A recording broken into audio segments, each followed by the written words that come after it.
أكثر الناس لا يؤمنون صدق الله العظيم۔ سورہ ہود کی آیت نمبر 16 تک ہم پڑھ چکے ہیں، آج آیت نمبر 17 سے درس ہو رہا ہے۔ پچھلے درس میں ہم نے یہ پڑھا کہ مشرکین رسول اکرم صلی اللہ علیہ وسلم پر یہ الزام لگاتے تھے کہ آپ خود اس قرآن کو گھڑ لیتے ہیں، اپنی طرف سے بناتے ہیں اور پھر اللہ کی طرف منسوب کر کے ہمیں سناتے ہیں۔ تو اس پر انہیں چیلنج دیا گیا کہ اگر تم یہ کہتے ہو کہ انہوں نے خود قرآن پاک کو گھڑ لیا ہے تو پھر تم بھی آؤ میدان میں اور تم بھی قرآن پاک جیسی، اگر پورا قرآن نہیں تو قرآن پاک جیسی 10 صورتیں ہی بنا کر لے آؤ، کیونکہ تم بھی تو فصاحت اور بلاغت کے دعوے دار ہو اور تم میں بڑے بڑے فصیح اور بلیغ لوگ ہیں، بڑے بڑے شعراء ہیں، ادبا ہیں، ان کو بلاؤ سب کو اور قرآن پاک جیسی 10 صورتیں بنا کر لے آؤ، اور اس کے ساتھ ہی جن کو تم اپنا مشکل کشا اور حاجت روا سمجھ کر لات، منات، حبل، عزا، اوصاف، نائلہ جو بت ہیں تمہارے، تو ان کو بھی بلا لو اور پھر سارے مل کر آ جاؤ اور لے آؤ 10 صورتیں بنا کر اگر تم سچے ہو۔ اور اگر تم یہ نہیں کر سکتے ہو تو پھر جان لو انما انزل بعلم اللہ، کہ یہ قرآن پاک اللہ کی طرف سے نازل شدہ کتاب ہے، اور جس مسئلے سے تمہیں چڑ ہے اس مسئلے کو بھی قرآن واضح کر کے بیان کرتا ہے۔ اللہ الہ الا ہوا، اللہ کے علاوہ کوئی بندگی کے لائق نہیں ہے۔ اب حجت مکمل ہو گئی، ہونا یہ چاہیے تھا کہ وہ ایمان لے آتے، لیکن پھر بھی ایمان نہیں لا رہے ہیں۔ اب کیا وجہ ہے، کیا رکاوٹ ہے؟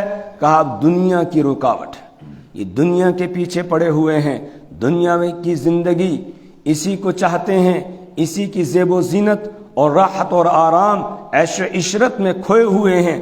یہ سمجھتے ہیں اگر ہم نے دین کو قبول کر لیا پھر دنیا ہم سے چھوٹ جائے گی، اور اسی طریقے سے یہ سمجھتے ہیں کہ دنیا ہمارے پاس ہے، ہم دنیا میں ترقی کر رہے ہیں، اس کا مطلب ہم ہی ٹھیک ہیں، اور جو ایمان والے ہیں یہ کمزور ہیں دنیا کی ترقی کے اعتبار سے، تو یہ ٹھیک نہیں ہے۔ اللہ نے فرمایا کہ اللہ کے محبوب ہوں، اللہ کا محبوب ہونا یہ اس پر موقوف نہیں ہے کہ کسی کے پاس دنیا ہو اور کسی کے پاس دنیا نہ ہو۔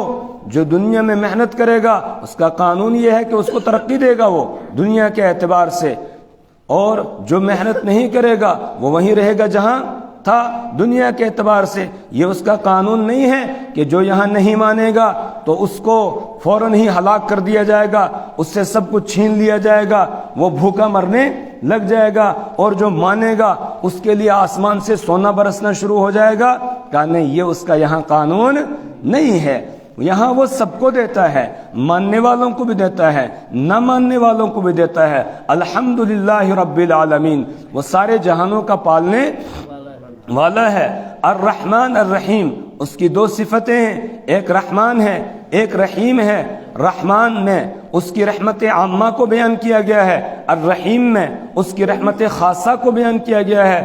دنیا میں وہ رحمان الدنیا ہے، یعنی دنیا کے اندر اس کی رحمت عامہ ہے، ماننے والوں کو بھی اور نہ ماننے والوں کو، دونوں کو اس کا حصہ ملتا ہے۔ اور آخرت، وہاں اس کی رحمت خاصہ کا اظہار ہوگا۔ آخرت میں کامیاب وہی ہوں گے جنہوں نے ایمان لایا ہوگا، اور جن کے پاس ایمان نہیں ہوگا وہ ناکام ہو جائیں گے۔ وہاں اس کی رحمت عامہ کا ظہور نہیں ہوگا بلکہ رحمت خاصہ کا ظہور ہوگا، اور دنیا میں اس کی رحمت عامہ کا ظہور ہے۔ اس لیے ان کو کسی غلط فہمی کے اندر مبتلا نہیں رہنا چاہیے کہ اگر ہمارے پاس دنیا ہے، دنیا کا مال و دولت ہے، عیش و عشرت ہے، راحت اور آرام کی چیزیں ہیں، دنیا کا ساز و سامان ہے، تو یہ ہمارے اس کے محبوب ہونے کی علامت ہے۔ کہ نہ، اس بات کو اپنے ذہن سے وہ نکال دیں۔ کیوں؟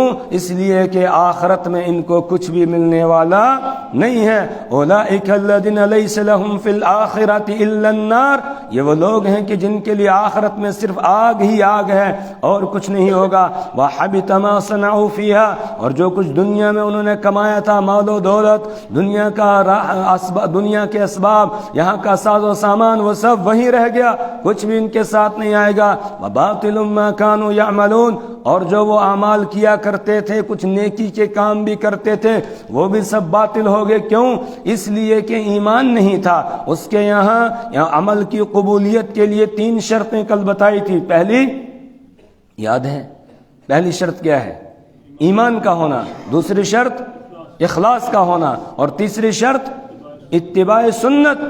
جو عمل رسول پاک صلی اللہ علیہ وسلم کے طریقے کے مطابق ہوگا وہی عمل صالح کہلائے گا، وہی اللہ کے یہاں قبول ہوگا. اور میں نے عرض کیا تھا کہ اگر کوئی ایسا عمل ہے کہ جو دیکھنے میں بہت اچھا لگتا ہے، خوشنما لگتا ہے، لیکن سنت سے ہٹا ہوا ہے، وہ اللہ کے یہاں قابل قبول نہیں ہوگا، اس پر کچھ بھی اللہ کے یہاں نہیں ملے گا.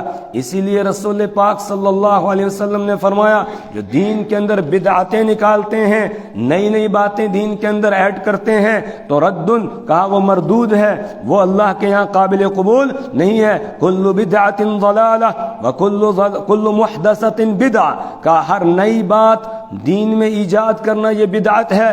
وکل بدعت ضلالہ، اور ہر بدعت گمراہی ہے. وکل ضلالۃ فی النار، اور ہر گمراہی جہنم میں لے جانے والی ہے. تو اس لیے بدعات سے بچنا اور سنتوں پر عمل کرنا ضروری ہے. بدعت چاہے دیکھنے میں کتنی اچھی کیوں نہ لگ رہی ہو، اس پر اتنا سا بھی ثواب اللہ کی طرف سے نہیں ملتا ہے. ایک طرف 1000 بدعتیں ہوں اور ایک طرف ایک سنت ہو تو سنت والا پلڑا بھاری ہوگا، اور بدعت والا جو ہوگا وہ گناہوں کے پلڑے کو تو جھکائے گا، نیکیوں کے پلڑے میں کوئی اضافہ اس سے نہیں ہوگا. جس طرح ہم گنتی گنتے ہیں نا، تو جیسے 1 لکھا پہلے، اس کے بعد 1 0 لگا دیا تو کتنا بن گیا؟ 10. ایک اور لگا دیا تو 100. ایک اور لگا دیا تو ایک اور لگا دیا تو جتنے 0 لگاتے جائیں گے تو ادھر عدد بڑھتا چلا جائے گا. یہ ہے سنت کی مثال. یہ کس کی مثال ہے؟ سنت کی مثال. جتنا سنت پر عمل کریں گے اتنا ہی ثواب میں اضافہ ہوتا چلا جائے گا. اور اس ایک کے اگر ہم اس طرف 0 لگا دیں گے تو کچھ بنا 0 ہی رہا، اور 0 لگا دیا تو اور 0 لگا دیا. یہ بدعت ہے، یہ بدعت کی مثال ہے. لہذا اس پر کچھ بھی ملنے والا نہیں ہے. اب آگے اللہ تبارک و تعالی 2 انسان، ایک ماننے والا ایک نہ ماننے والا، ایک قرآن پر ایمان لانے والا ایک قرآن کا انکار کرنے والا. اوپر آیا تھا نا قرآن پاک کی حقانیت تو ثابت ہو گئی. اب کہا 2 انسانوں کی 2 قسمیں ہو گئی، کچھ ماننے والے کچھ نہ ماننے والے. ماننے والے کا انجام کیا ہے اور نہ ماننے والے کا انجام کیا ہے؟ کیا دونوں برابر ہو سکتے ہیں؟ کہا نہیں، دونوں برابر نہیں ہو سکتے ہیں. اسی کو بیان کیا جا رہا ہے. افمن کان علی بینۃ من ربہ، تو کیا وہ شخص کے جو افمن، تو کیا وہ شخص کے جو کان علی بینۃ من ربہ، جو اپنے رب کی طرف سے واضح دلیل پر ہو. تو کیا وہ شخص جو اپنے رب کی طرف سے واضح دلیل پر ہو، وَيَتْلُوهُ شَاهِدٌ مِّنْهُ، اور اس کے ساتھ لگا ہوا ہو ایک گواہ، منہ اس کی طرف سے، یعنی رب کی طرف سے، اللہ کی طرف سے ایک گواہ بھی لگا ہوا ہو. وَمِن قَبْلِهِ كِتَابُ مُوسَى إِمَامٌ وَرَحْمَةٌ، اور اس سے پہلے حضرت موسیٰ علیہ السلام کی کتاب اماماً، وہ رہنمائی کرنے والی تھی، وَرَحْمَةٌ، اور وہ نزول رحمت کا ذریعہ تھی. افمن کان علی بینۃ من ربہ، یہ آیت کریمہ ذرا تھوڑی سی مشکل ہوتی ہے سمجھنے کے اعتبار سے، اس لیے غور سے سمجھیں، غور سے سنیں. افمن کان علی بینۃ، تو کیا وہ شخص کے جو واضح دلیل پر ہے اپنے رب کی طرف سے. اس شخص سے مراد کون ہے؟ اس سے مراد رسول اکرم صلی اللہ علیہ وسلم کی ذات گرامی ہیں کہ وہ ایک واضح دلیل پر تھے. اس واضح دلیل سے کیا مراد ہے؟ مفسرین کہتے ہیں اس سے مراد ہے رسول اکرم صلی اللہ علیہ وسلم کی عادات اور آپ کا کردار اور آپ کی سیرت جو وحی آنے سے پہلے کی ہے. یعنی وہ 40 سالہ زندگی جو رسول اکرم صلی اللہ علیہ وسلم نے مکہ والوں کے درمیان گزاری تھی، تو یہ ایک واضح دلیل ہے رسول اکرم صلی اللہ علیہ وسلم کی صداقت اور سچائی کی اور امانت دار ہونے کی، کہ آپ کا ایسا کردار ہے، ایسی سیرت ہے جس پر کسی کو بھی انگلی اٹھانے کی اجازت نہیں ہے۔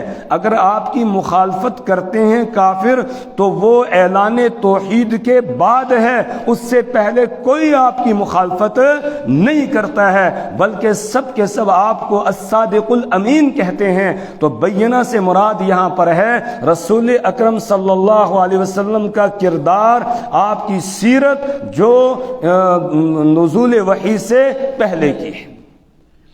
اس کے بعد وَيَتْلُوهُ شَاهِدٌ مِّنْهُ، اور اس کے ساتھ ہی تلا یتلو تلاوتن کے معنی آتے ہیں تلاوت کرنا، اور تلا یتلو تلون کے معنی آتے ہیں پیچھے چلنا۔ تلا یتلو تلون کے معنی آتے ہیں پیچھے چلنا۔ یہاں یہ تلا یتلو تلون سے ہے کہ آپ کے ساتھ لگا ہوا ہے شاہد، ایک گواہ، منہ، اس کی طرف سے، اللہ کی طرف سے ایک گواہ آپ کے ساتھ لگا ہوا ہے۔ اس گواہ سے مراد کون ہے؟ مفسرین کہتے ہیں اس سے مراد جبرائیل امین ہے۔ جبرائیل امین آپ کے پاس اب وحی لے کر آ گئے، تو یہ گویا ایک قسم کی گواہی ہوگی آپ کے نبی برحق ہونے کی۔ ایک تو آپ کا جو کردار ہے، کریکٹر ہے، آپ کا سیرت ہے، وہ آپ کے نبی ہونے کی دلیل۔ دوسرے نمبر پر اب وحی آپ کے پاس آ گئی، جبرائیل امین آپ کے پاس وحی لے کر آئے، تو یہ گواہی ہے۔ دوسری تفسیر مفسرین نے یہ لکھا شاہد سے مراد قرآن پاک ہے، کہ قرآن پاک یہ خود گواہ ہے آپ کے نبی ہونے پر۔ قرآن پاک خود گواہ ہے آپ کے نبی ہونے پر، کیونکہ جو یہ کلام ہے اس کو نبی ہی بیان کر سکتا ہے اور کوئی بیان نہیں کر سکتا ہے، کیونکہ اس کا تعلق وحی سے ہے اور وحی آتی ہے نبی کے پاس۔ تیسری تفسیر یہ لکھی ہے مفسرین نے، شاہد سے مراد ہے رسول اکرم صلی اللہ علیہ وسلم کے معجزات۔ آپ چاند کی طرف انگلی سے اشارہ کرتے ہیں، 2 ٹکڑے ہو جاتے ہیں، یہ گواہی ہے آپ کے نبی ہونے کی۔ آپ درخت کو اپنی طرف بلاتے ہیں، درخت جو ہے زمین کو پھاڑتا ہوا آپ کے پاس آ جاتا ہے، تو یہ آپ کے نبی ہونے کی دلیل ہے۔ اسی طرح آپ اپنا دست مبارک کٹورے میں رکھتے ہیں، پیالے میں رکھتے ہیں، تو آپ کی انگلیوں کے درمیان سے پانی نکلنا شروع ہو جاتا ہے۔ صحابہ کرام اس پانی کو پیتے بھی ہیں، اس سے وضو بھی کرتے ہیں۔ اور ایک موقع پر ایک صحابی سے کسی نے پوچھا کہ آپ لوگ فلانے موقع پر جب وہ پانی نکلا تھا کتنے تھے؟ 1500۔ حدیبیہ کے موقع پر 14 یا 1500 تھے، تو انہوں نے کہا اگر ہم 1,00,000 بھی ہوتے ان کے لیے بھی وہ کافی ہو جاتا۔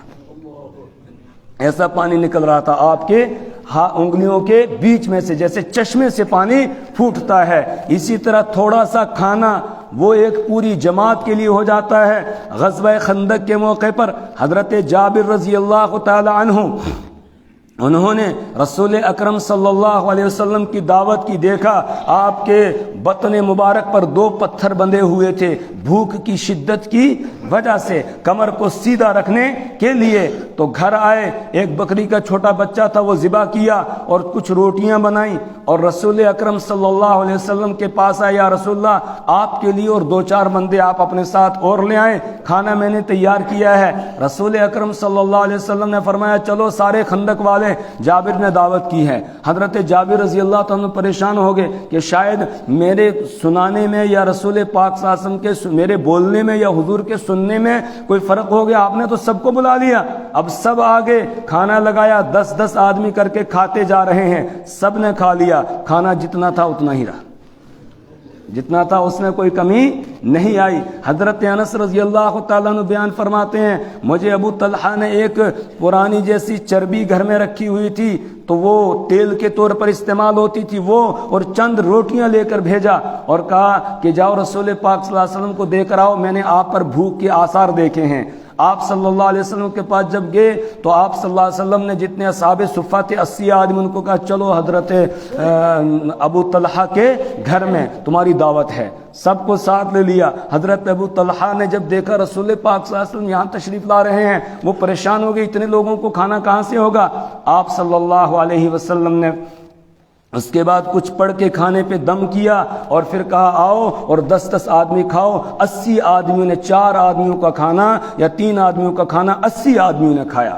تو یہ آپ صلی اللہ علیہ وسلم کے معجزات ہیں، رسول پاک صلی اللہ علیہ وسلم کے، یہ سب شاہد ہیں، گواہ ہیں، جو اللہ کی طرف سے گواہی دے رہے ہیں آپ کے نبی برحق ہونے کی۔ دو دلیلیں ہو گئی آپ کے نبی ہونے کی۔ تیسری دلیل وَمِن قَبْلِهِ كِتَابُ مُوسَى إِمَامًا وَرَحْمَةً، اور اس سے پہلے یعنی قرآن پاک کے نزول سے پہلے بلکہ آپ کی بعثت سے بھی پہلے حضرت موسیٰ علیہ السلام کی کتاب توریت اماماً رہنمائی کرنے والی ہے۔ توریت میں آپ کے اوصاف بیان کیے گئے ہیں۔ رسول پاک صلی اللہ علیہ وسلم کے کیا اوصاف ہوں گے، کیا علامات ہوں گی، ان کو توریت کے اندر بیان کیا گیا ہے، جیسا کہ سورہ اعراف میں ہم پیچھے پڑھ کر آئے الذی یجدونہ مکتوبا عندہم فی التوراۃ والانجیل، کہ وہ پاتے ہیں توریت میں رسول اکرم صلی اللہ علیہ وسلم کے بارے میں لکھا ہوا، الذی یجدونہ مکتوبا عندہم فی التوراۃ والانجیل، توریت میں بھی اور انجیل میں بھی یہ اوصاف آپ کے بیان ہیں۔ یأمرہم بالمعروف وینہاہم عن المنکر ویحل لہم الطیبات ویحرم علیہم الخبائث، کہ وہ جو آخری پیغمبر ہوگا وہ اچھائیوں کا حکم کرے گا، برائیوں سے منع کرے گا، وَيُحِلُّ لَهُمُ الطَّيِّبَاتِ، اور پاکیزہ چیزوں کی حلت کو بیان کرے گا، اور وَيُحَرِّمُ عَلَيْهِمُ الْخَبَائِثَ، اور ناپاک چیزیں خبیث چیزیں ان کی حرمت کو وہ بیان کرے گا۔ یہ اوصاف رسول پاک صلی اللہ علیہ وسلم کے توریت کے اندر بیان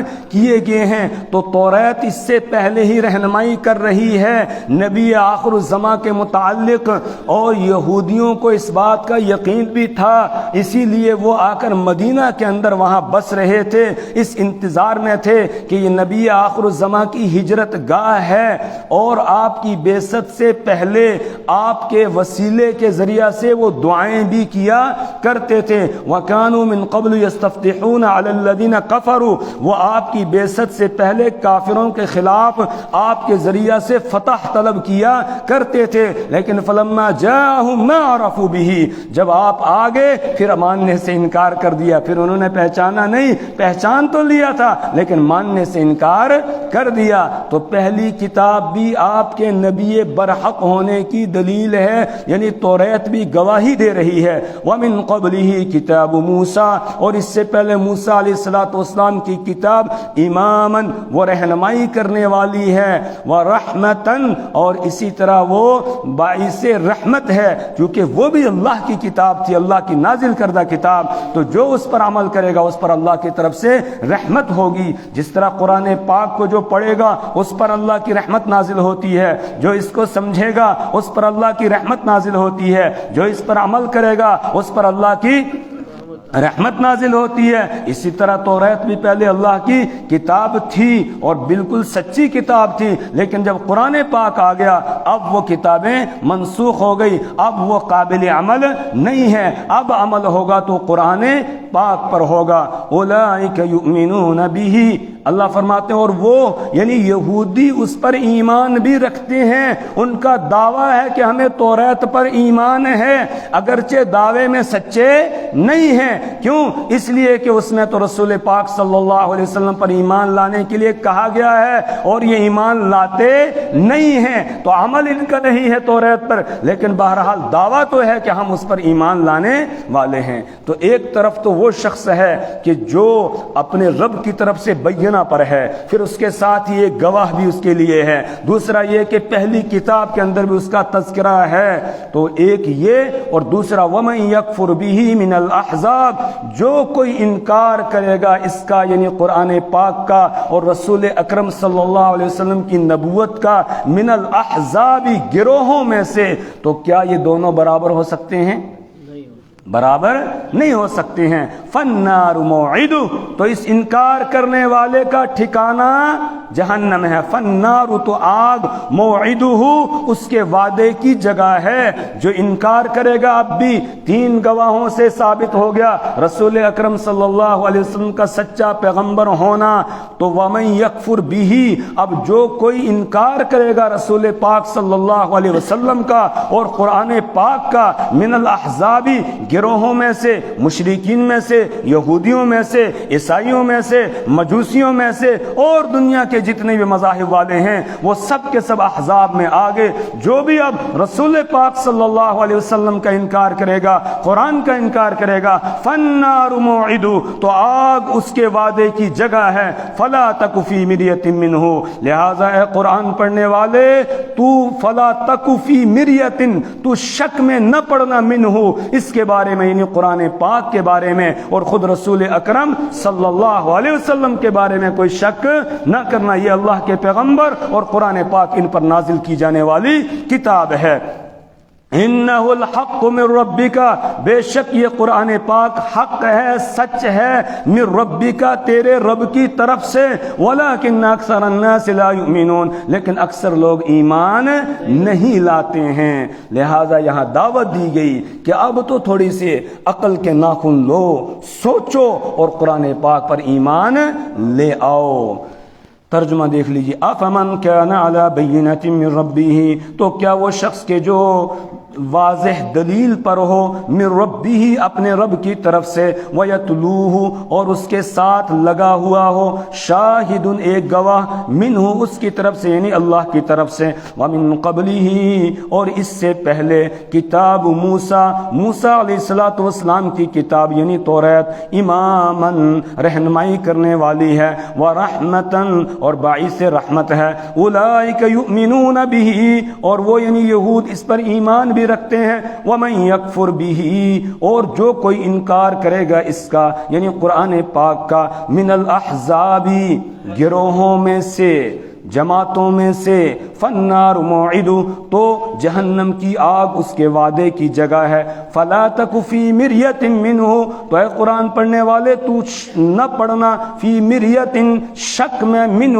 اس قرآن کے بارے میں. انہ الحق، بے شک یہ حق ہے، من ربک تیرے رب کی طرف سے. ولکن اکثر الناس لا یؤمنون، لیکن اکثر لوگ ایمان نہیں لاتے ہیں. اللہ سے دعا کریں پروردگار ہمیں اپنی کتاب کی سمجھ اور فہم عطا فرمائے. اللہ اعمال صالحہ کی توفیق عطا فرمائے. اللہ برے اعمال سے ہمیں اور ہماری نسلوں کو محفوظ فرمائے. سبحان اللہ و بحمدہ، سبحانک اللہم و بحمدک، ونشہد ان لا الہ الا انت ونستغفرک ونتوب الیک. آج مجلس بھی ہے اور 11:30 سے شروع ہوگی، اس لیے پہلے ہی پہنچنے کی کوشش کریں انشاءاللہ.